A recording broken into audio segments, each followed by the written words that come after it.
Morning, everyone, and welcome to our Heavenly Parent Holy Community Oceania Hundoke. And today we have Reverend Stone presenting, and it's Friday, the 20th of December 2024, or the 20th of November in the 12th year of Chongyal Guk.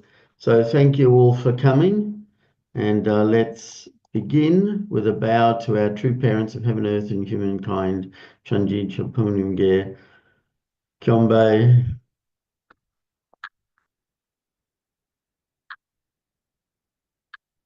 Padawo. And let's recite our family pledge, both in Korean and English. 가존맨세 8. 천일국 주인, 우리 가족은 참 사랑을 준심하고 천일국 시대를 맞이하여 절대 신앙, 절대 사랑, 절대 복종으로 신의 일제 이상을 이루어 지산 천국과 천산 천국의 해방권과 속방권을 완성할 것을 맹세하나이다. Family pledge number 8.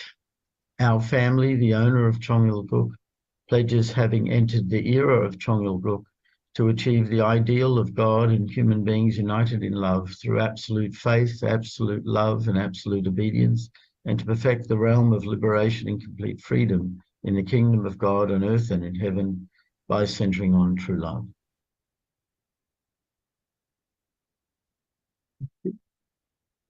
Just join me. I'll offer the opening prayer. Our most beloved Heavenly Parent and our loving true parents of heaven, earth, and humankind, we're grateful to be able to begin the day with you. Now, this beautiful day that, you can hear the birds singing and the cicadas singing as well. And it's really great to be able to begin the day centered upon you, our Heavenly Parent, centered upon attending our true mother who's working so hard to realize it's substantially Chongyalguk, and to make sure that next year in April is really successful, that the opening of the Chongyal Sanctum within the Chongguk as is exactly the way that you desired, that this is the resting place for you, our Heavenly Parent, the place where you can govern and through our true parents be able to be the center of your heart to core where it spreads to all humanity, that the Holy Temple becomes the meeting place for everyone, that it becomes the new global Mecca, that it becomes the place in which we truly understand your heart, and not just understand your heart, but actually experience you substantially.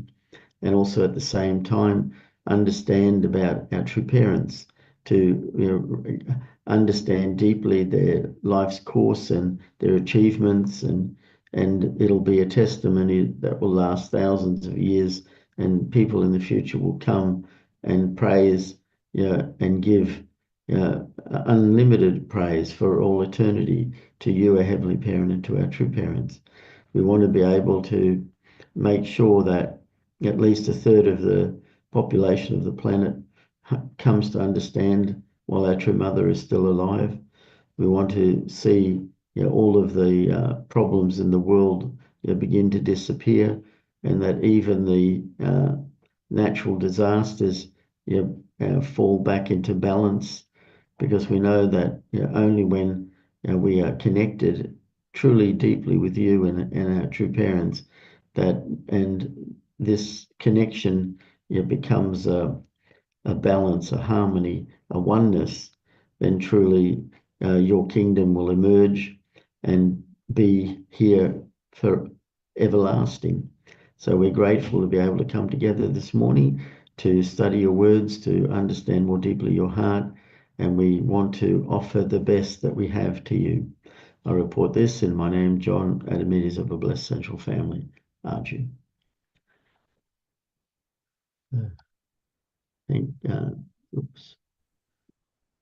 Thank you, and let's give a warm welcome to Reverend Stone as he shares this morning. Thank you.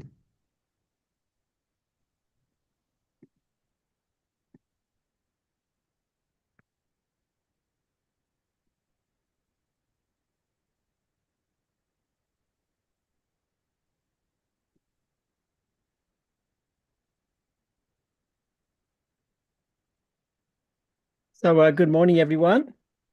Um, just beginning of this month, I gave the beginning, the first half of this speech, and I thought today I'll give the second half, understanding life and death. It was given actually 26 years ago yesterday.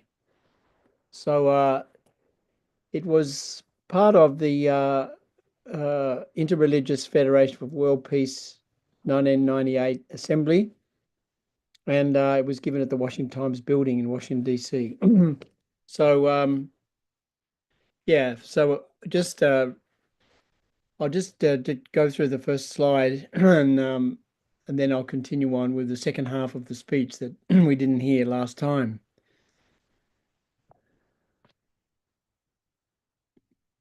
So Father began the speech by addressing the religious leaders that were there. Sincerely thank you for your attending this occasion in spite of your respective religious observances and important schedules during the Christmas season. I shall take this time to express my views on life and death, an issue that each religion has gone through great pains to resolve. We live in the physical world, yet we know that this is not the only world that exists. Another world, the spirit world, also exists. The spirit world is a definite reality. We also know that these two worlds, the physical world and the spirit world, are not meant to be disconnected from each other. They are linked together as one single world. We human beings were born from the spirit world and eventually return to that world. Our death is the return to the world of the origin. In Korea, we commonly use an interesting idiom in reference to death. When someone dies, we say the individual has returned.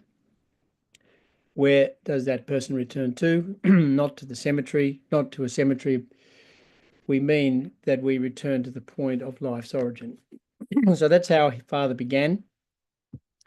And remember, this is kind of an audience of all different religious leaders, from Christianity to Islam to Hindu, and so on. So Father went through this first part and talked about the fact that, we return, so because the whole world is kind of a cycle. So our physical life is like like the cycle of the water cycle. Rain on the mountains and then the rivers, then into the ocean and evaporation and then back again, start all over again. So this is kind of like the analogy that Father drew in the early part of the speech.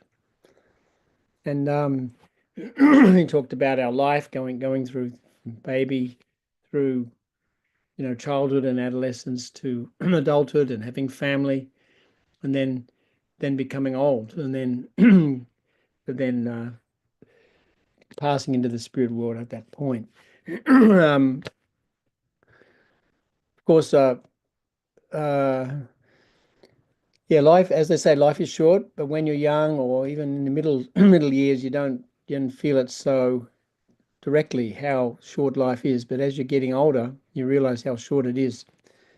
I can remember almost just like yesterday when I first joined the church, and just how people that I that I met at that time were so young. Some people who are on this call, on this Hundake, I'm sure will also remember back at that time. So when we first met, we were young, in our 20s. And so and then you say, well, wow, where did all that time go? It was just so quick. And anyway, that's life. And so Father talks about the meaning of it and how how we need to have the attitude about death and life itself. And of course, he also mentioned in the early part that our spirit departs and kicks off our body to go on to the next phase, which is our eternal phase in the spiritual world. Yeah, and he draws the analogy of getting born, going from the womb and then going through the pain of childbirth and into the world. So yeah, that's it. youth, middle age, and then old age. So many of us find ourselves in the last phase now, and we're looking looking ahead. So anyway, it's very, very interesting. But life is a journey through these three stages from the womb, where we're in the water phase, and then we leave that, like dying, and enter this 90, 100 years, whatever it is we have, and in the air phase, where we are in a position to prepare for our next phase, which is we need to learn about love. And that is, of course, we we need to prepare for the final phase, which is in the spirit world. So that's where the environment is love, and we if we're not prepared for that, then we won't be able to move easily. So the more we can love, the more bigger our love is, the more we can freely move in the spiritual realm. So that's basically what Father was talking about. So I'll continue on just about where we left off last time. We need to live in accordance with God's laws. What kind of place is the spirit world? When we enter the spirit world, we begin to breathe through a hole in the top of our head through our cells. The air in the spirit world is not the air that we have on earth. Instead, it is love. When a spirit person breathes, he or she inhales and exhales the nourishing elements of love. On earth, eating and drinking alone are not sufficient to sustain our life. When we eat and drink, we're merely filling our physical body with food and water. Eventually, our physical body will die. The form we take during life on earth is our second existence. While on earth, we need to develop our character of love. Therefore, on earth, the thing we need most is love. What is an orphan? Why do we call a child who cannot receive love from a father or mother an orphan? It's because that child lacks the love by which he or she can connect eternally with the spirit world. In the absence of love, we feel lonely. That is why we feel sorry for a person who lives without a spouse. The death of our physical body destroys our ability to breathe in the second stage. Yet it connects our spirit self with the nourishment of love. We eventually have no choice except to leave the physical body behind. We cannot see love, yet our internal structure develops based on experiencing love of parents, a love between husband and wife, the love of children. Just as there is a normal course of development for a child in its mother's womb, there is a normal course of development of the spirit self on earth. We follow this course by living in accordance with the laws of God. We cannot do it by living in any other way. In a sense, this process of life and going through life and then death, aging and then death, is like humbling. It's like no one on earth, no matter how powerful or rich or influential or intelligent, nobody can avoid this issue. So that's why it says we eventually have no choice except to leave our physical body behind. So yeah, that is sort of like the law of God coming, catching up with us.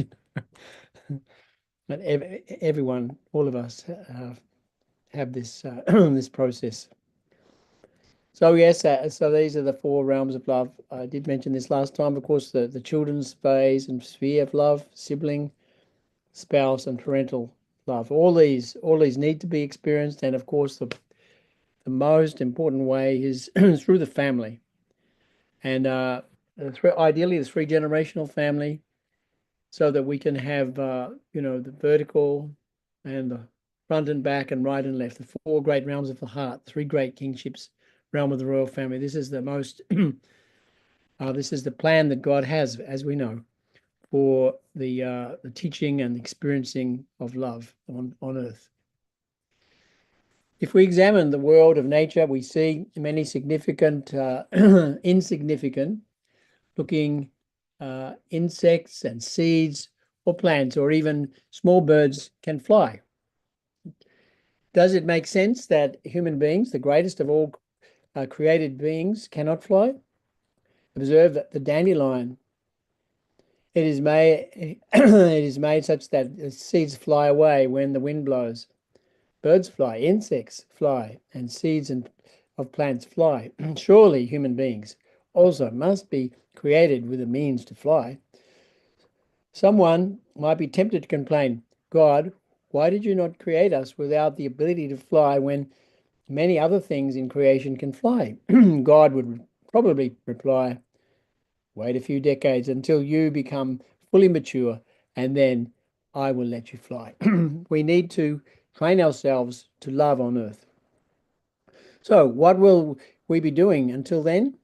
We need to train ourselves to be able to adapt to the spirit world. We need to train ourselves by loving our parents, our spouse, our children. Then, when the time comes, we will enter the eternal world and live in attendance to God. For that to take place, we have to discard our physical body and die. Consider the life cycle of a cicada. Before a cicada can fly, it goes through a nymph stage. What would happen if the nymph of a cicada said, I want to go on living as a nymph. I don't want to shed my skin.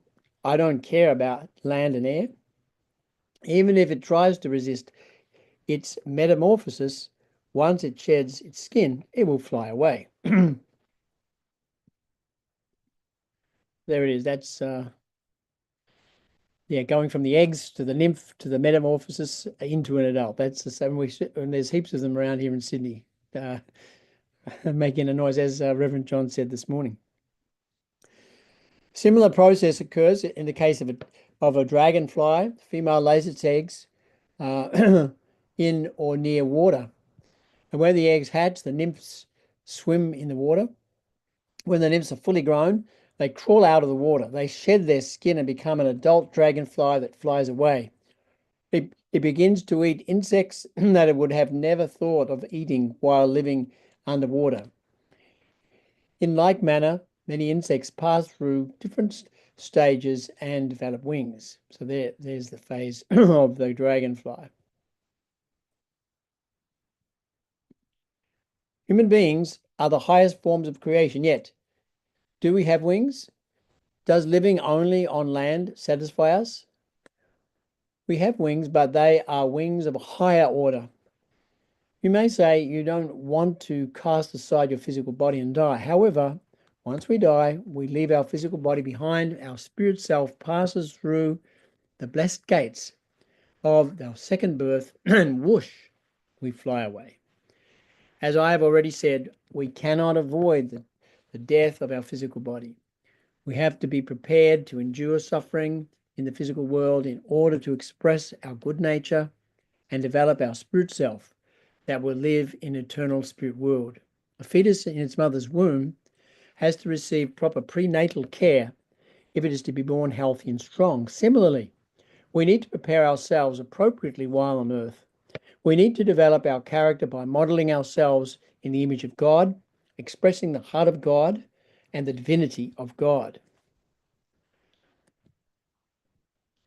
Once we have reached maturity, we need to invest our lives to cross over the line between life and death. We have to cross over successfully, even if we have to brave the fiercest storm. It's not enough to do well most of the way and then fall just short of the finish line. What will we do when we find ourselves approaching life's finishing line? Even if we run with our mind focused totally on the goal, we can't be confident we will make it all the way through with success. If we wander aimlessly at the end, we will be ruined. We can win victory only as we dash across the finish line. Every person will find it worthwhile to make this effort, no matter how much opposition you may encounter from behind or how much persecution is leveled at you from the sides. You just have to push forward one step after another. There is no time to get entangled with the opposition. You have to keep going as quickly as you can, even one step at a time, in order to traverse your destined path to its end and finally cross the finish line. All of us have to go this way. We often describe a person's heart as upright. What does that mean? When a heart is firmly vertical, we say it's upright. If a tree is lying on the ground, we don't say it's upright. The same is true when we refer to a heart as upright. This expression means that the person's heart has a vertical orientation. That is why we are in an upright position when walking. An object needs to be vertical to be described as upright. We have to set our heart in a completely vertical orientation. Our body will be horizontal relative to that. Sorry.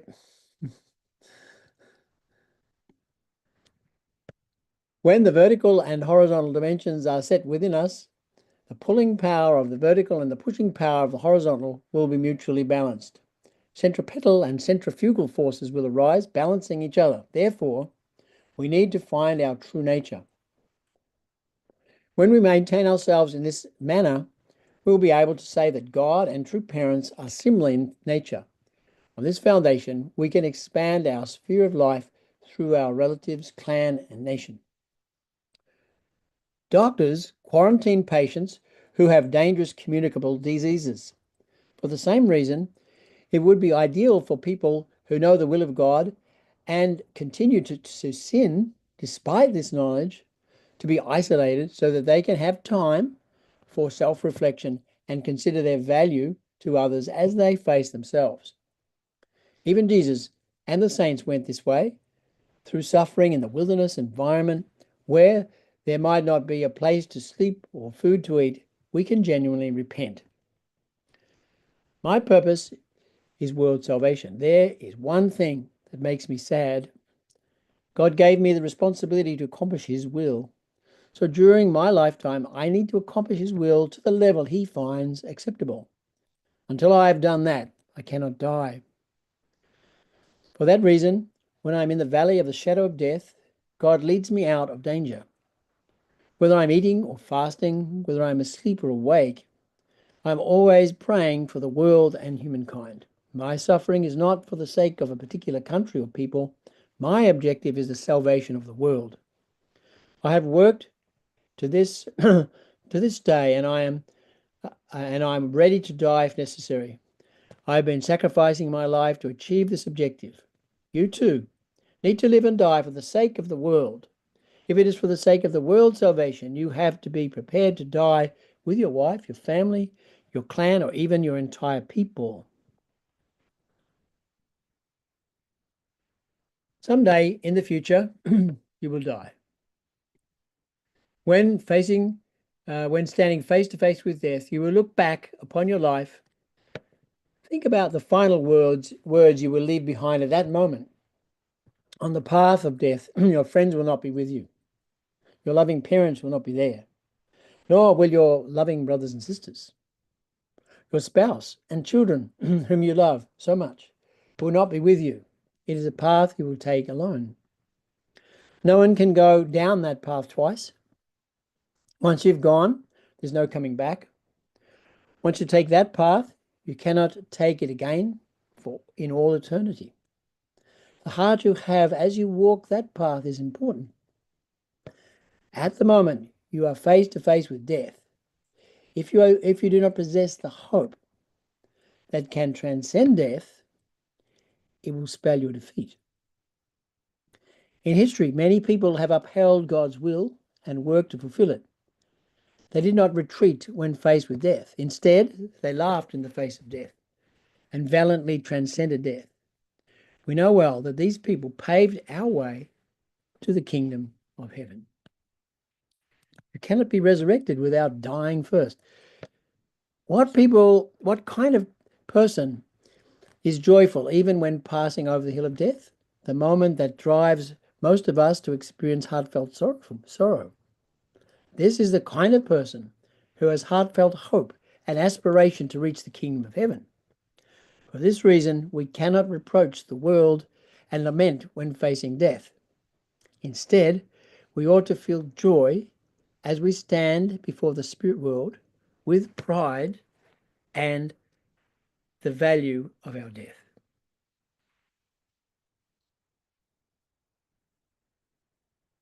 What happens to us when we die?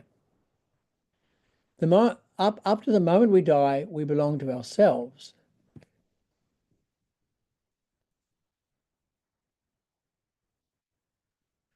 As soon as we die, however, we belong to God. This is because we are born of a fallen lineage.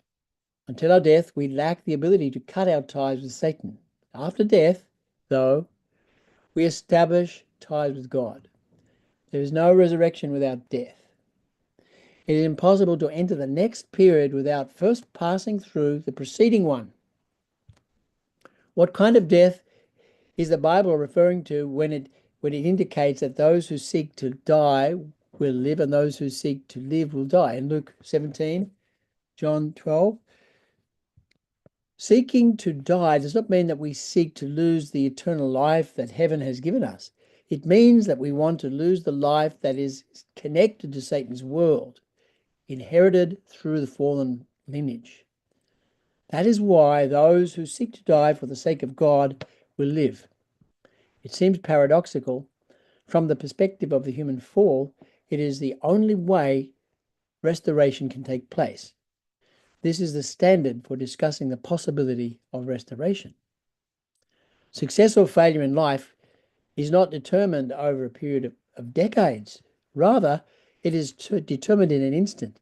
If you consider the entire course of a person's life, it does not take very long for a baby to be born. Of course, there is a period leading up to the birth when the fetus is in the womb. Those months in the womb are a time of preparation. The birth happens in an instant. Preparation may go well for an entire pregnancy period, but if something goes wrong at the decisive moment of birth, the infant could meet a tragic end. After living out our life on earth, we come face to face with the moment of death. We will see our entire life flash before our eyes. If the person facing death can say, "There was truth in my life," or "I'm leaving behind something more valuable than my life," that person has spent his or her life in a worthy manner. On the other hand, in the case of people who recall their past and shake their heads over things they would rather not remember, they are in a tragic situation. For some people, the more they remember at the moment of death, the greater the expression of joy on their face. If all their problems could be forgotten in light of the ideals they have lived, death would actually be a comfort. The moment of recalling the past would not be filled with fear. If they are leaving something worthwhile behind, then that past record will not die and its reality will not die. Instead, those things will become more evident. The people whose past allows them to feel this way are without a doubt people whom the nation can follow. They are the ones who the people of the world can follow. We need to consider whether we can stand alone before God. Truth and goodness begin in a particular individual. They do not end in that individual. Once truth and goodness have begun in a particular person, they have to bear fruit in another person. Alternatively, they can begin in another person and bear fruit in me. If people spend their life by giving of themselves to others, they will have no fear on the path of death. They have given everything and sacrificed themselves for others. They have led a life that is close to the truth, shedding tears for others and investing their life for others. If a person's aspirations are for others, all of the life force pulsating in that person is focused and invested for the sake of others, then that person's past is one of glory. A world where intuitive sense becomes reality. The wise take one path, but the foolish take another. A wise person tries to live in partnership with history, in partnership with the present world, and in partnership with the future. A foolish person lives for the self and tries to make the world exist for his or her own sake. A global environment characterizes the spirit world, and it includes nations, clans, families, and individuals. An individual cannot enter the kingdom of heaven without a self-motivated character that makes that person absolutely indispensable to others. The family or clan cannot enter the kingdom of heaven unless they can say that they possess a self-motivated character that makes them indispensable on the family or clan level. Compared with the spirit world, our planet Earth is a speck of dust. The spirit world is an eternal world transcending time and space. If a spirit person commands the person who lived in such and such an age and in such and such a heart, please come forward, then that person will appear in an instant. It is a world in which feelings and intuition turn into reality. There are no factories. There is no there to process food. There are no automobile plants. There's nothing like that. To register yourself in the spirit world, you need a certificate based on your life on earth. How are you going to obtain it? I'm talking about a certificate of life that will let you say, this is what I became, this is what I did. You cannot just create your own certificate. First, Satan has to write one for you. After you receive that certificate, you have to receive one from Jesus. And finally, you have to receive a certificate from God. You will need these 3 certificates. The spirit world is a place where you live for the sake of others, centered on true love.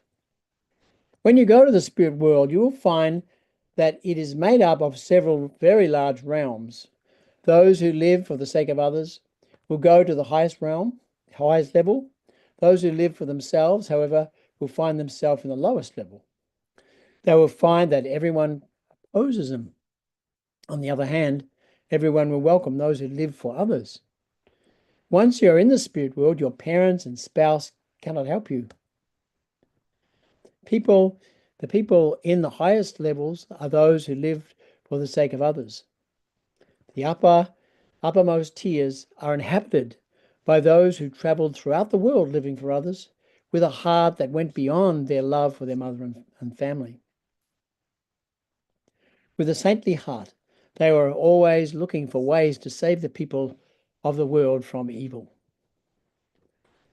The one who lived for himself or herself alone goes to hell, and the one who lived for others goes to the heavenly kingdom. People separate into the 2 worlds at the time of death. So we need to live for the sake of the whole, for the sake of the greater good, living for the sake of the world, for the sake of God, and for the sake of human liberation. Someday people will participate in competitions to see who can live for the sake of others to a greater degree. In the spirit world, the person who has lived for the sake of others will go to the highest position. So you can leap into the higher position by living for the person who is higher than you are. Living for that person is the same act as God bringing forth his own object partner through his creative act. Thus, that person comes to stand as your object partner of love. In the spirit world, we live for others based on true love. If you encounter a person who has dedicated 100% of his or her life for the sake of others, then you have to say to that person, please move in front of me, go ahead.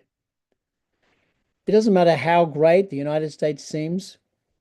A person who dedicated his or her life for the people of America to a greater extent than your president can move past the president and be welcomed. When a person cares only about his or her own interests, that individual becomes everybody's enemy. The same principle operates in the spirit world. When a person says he or she will live for something greater, then that person will naturally move ahead of others. One who lives for the sake of the world need not worry about living for America, because America is included in the world. All countries are included in the world. We can conclude that the only type of relationship everyone will welcome is one of true love, in which a person lives for the sake of others. When you die, you have to take 3 accomplishments with you. 1, that you loved God. 2, that you loved yourself and worked hard to manifest your essential self. And 3, that you worked hard to expand the love you shared with your spouse and family to the entire world. This love for God and humanity will remain forever. It will define your right to ownership in the next world. When you enter the spirit world, the number of people you evangelized will determine your right of ownership. In the spirit world, pride wells up to the extent to which you long for people with your life. You do not need anything else in the next world. The only thing you need is the record that you love God more than the world, more than your country, more than your spouse, more than your children. If a wife wants her husband to love her with godly love of a higher order, she has to say to him, please love God more than you love me, and only then love me.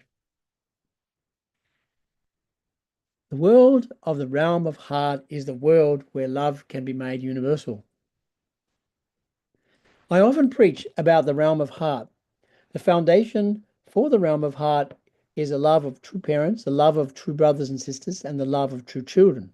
The world of the heart is one in which we practice these types of love on the universal scale. In this original world, a person can live by the standard of love between husband and wife, although that love can give primacy to heaven and earth and to the cosmos. So where do we establish a foundation to qualify for that world? We have to lay this foundation in the physical world. We are not to spend our life on earth for the sake of all the things valued in by this world. We are here to qualify ourselves for the next world. And that is the basis for the principle that we live as families in the spirit world. Why do we need to have children? The vertical love of God and the horizontal love of parents combine to bring descendants into this world. It involves a vertical and horizontal mix of blood of God and the parents. Thus, people who are unable to have descendants on earth will not be able to harmonize heaven and earth in the spirit world. They'll be unable to connect with the rhythm of north, south, east, and west. A person who has no descendants will have no place to rest or play in the next world. Excuse me. In the spirit world, there is not only no need for denominations, there's no need for religion at all. There is no need for entities such as the Presbyterian Church or the Catholic Church. People there are in the realm of life together with God. People who love the world inhabit that realm. And this includes patriots, loyal subjects, women of virtue, and saints. As far as I am aware, however, there is as yet no one who lived his or her life in the original love of God, focusing on the tradition of the realms of heart. Whenever you begin a task, begin by placing God at the center. Whether you go to hell or the middle spirit world, paradise, or the kingdom of heaven is determined by the extent to which you harmonize with this principle. The most precious path on earth is that on which a person endures the greatest amount of suffering and sheds the most tears for the sake of heaven. Those who take that path will receive true freedom upon entering the next world. In the next world, people who cling to their nationality cannot live together with God, with people of other nations. However, true followers of all religions are able to live together. The religious sphere is one of longing for one world and believing in one God. So, people of true piety will be together. The uniqueness of the people of faith is that they're living their entire life based on the standard of the spirit world. Religion teaches us how to relate with each other, focusing on the eternal world, the transcendent world, the dwelling place of the divine being, whether we call him God or by any other name. Representation of world religions in the United Nations. There is a reason for my speaking to the participants of this gathering about the value of life in relation to issues of life and death. You represent religions that are actively practiced throughout the world. I want to stress that it is the responsibility of religious leaders to teach about life and death accurately. Today, the world's political leaders are seeking to realize peace and prosperity through the United Nations. In my judgment, however, the path to world peace will be ineffective if we build it merely on the political, economic, and military functions of the United Nations. Political, economic, and military power can deal with only external physical and material things. We can reach the internal spiritual aspects of life only through religious teachings and through the unity and unified efforts of the world's religions. I would like to take this opportunity today to propose that we supplement the existing United Nations with a structure in which the United Nations and leaders of the major world religions can work together. I hope that the participants here today and leaders of all nations of the world will seriously consider this proposal to establish a structure encompassing the world's religions and the United Nations. Thank you very much. Thank you, everyone.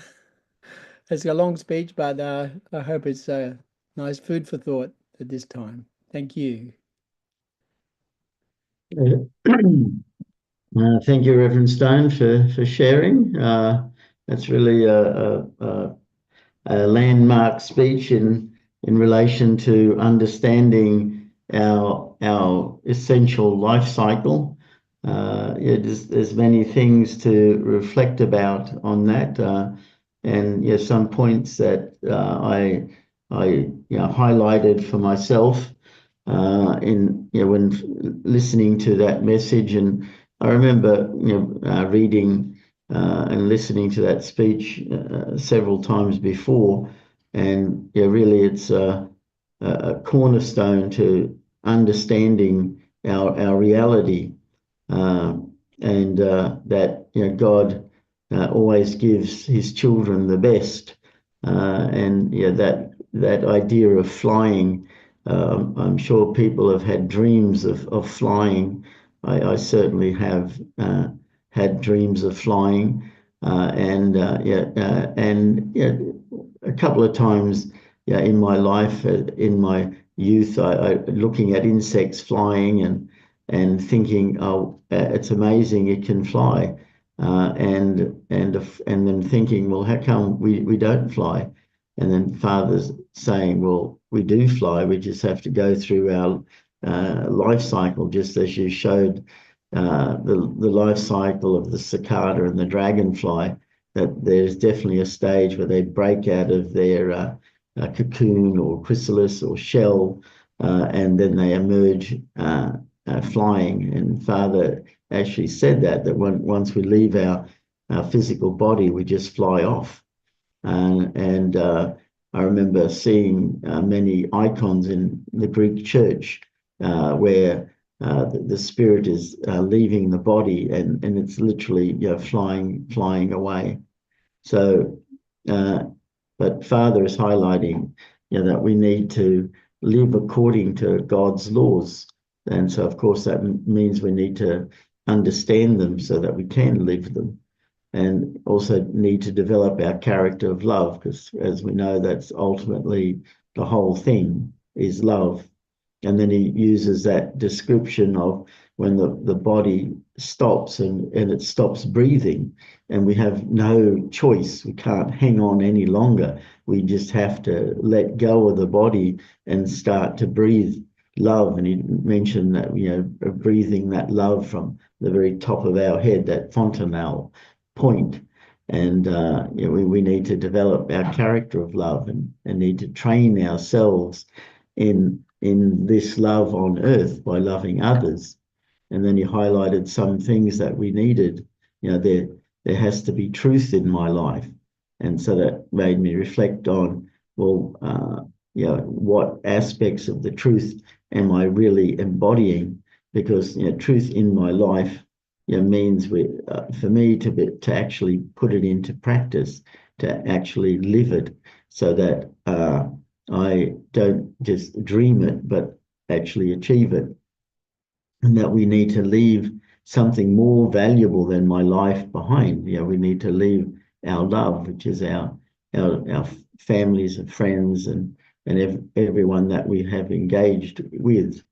And then lastly there are three things that we need to love. And we need to love God, because God is our original parent, and we need to love ourself, so that we can manifest our essential self.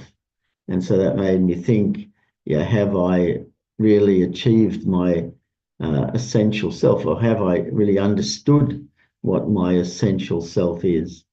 And then the third thing is to expand our love, to everyone, to all things, to all people, and everyone around us, so that we're able to love everyone, because he gave that warning, or that consequence. If we just focus and love on ourselves, we'll automatically go to hell and just be, in essence, alone.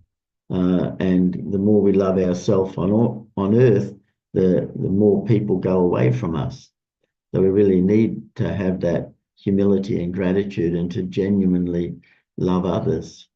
And also mention that in the spirit world, our feelings and intuition become reality. There's no factories that build things, no cars or food, or it's just our feelings and our intuition become reality.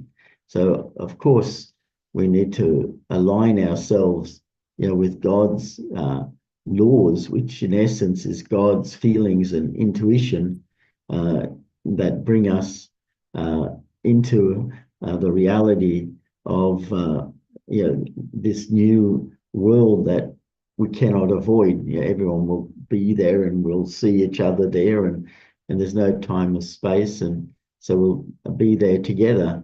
So the more we can practice loving each other and training each other here, and like this gathering we have right now, it's a moment for us to expand our hearts to really appreciate everyone that's here, and also truly connect to our true mother, who has never given up the task of realizing God's will on earth.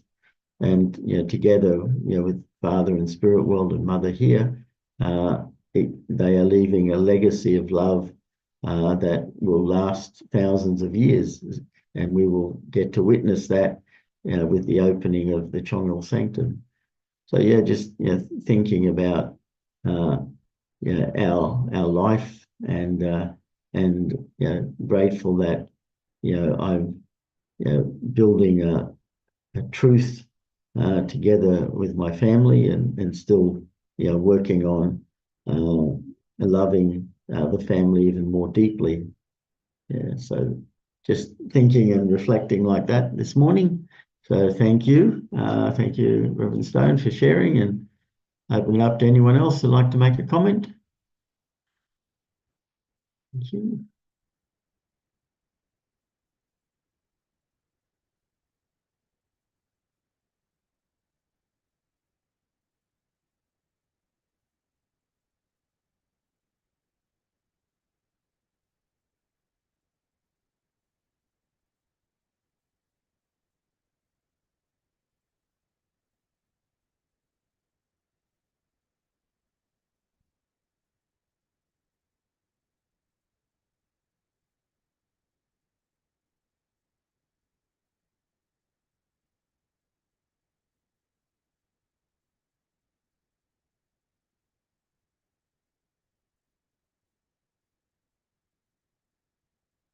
Yes, Reiko, go ahead. Oh, and then Debbie after Reiko. Yeah. Yeah, I just wanted to share about the life and physical world. The father is talking about to develop love. I don't know, some of you might know, the 2006, I had a big sickness, heart problem, and almost died. And because my heart stopped twice, and just on the operation table, I can feel my body is getting cold, and the body becomes stiff from the toe up to coming towards my heart, and then stopped, and I felt warm, and so that time I felt God's intervention. I felt it's not my time to die. And later, doctor came, and he said he thought I'm going to die. And the other doctor came, and he said, strange, any sign showing the healing. Anyway, and I really thought about that time, but I felt it's not my time. I have things to do on this earth. And after that, I got a responsibility of witnessing. So with Mine-san, we start witnessing. And I really look back. God want me to develop love people. So I'm so look back, I'm so grateful that I didn't die that time. Otherwise, I don't know anything about loving people. But now I feel more matured to be able to more love people. So I just want to keep develop loving more wider, more deeper. Yeah, thank you. Thank you. Thank you, Reiko. Thank you. And Debbie, you want to? Just I really enjoyed this reading today about death. And, I don't know if you've ever heard the song. It's a Christian song. And it goes, I'll fly away, dear Lordy, I'll fly away. When I die, hallelujah, by and by, I'll fly away. So, to think of it as a really good thing, to die. I really like this morning devotion about that. Yeah. That's it. Yeah, thank you, Debbie. Thank you. And thank you, everyone. It is time now to offer our unison prayers. So I'll just bring up the screen. And let's pray together. Thank you.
due.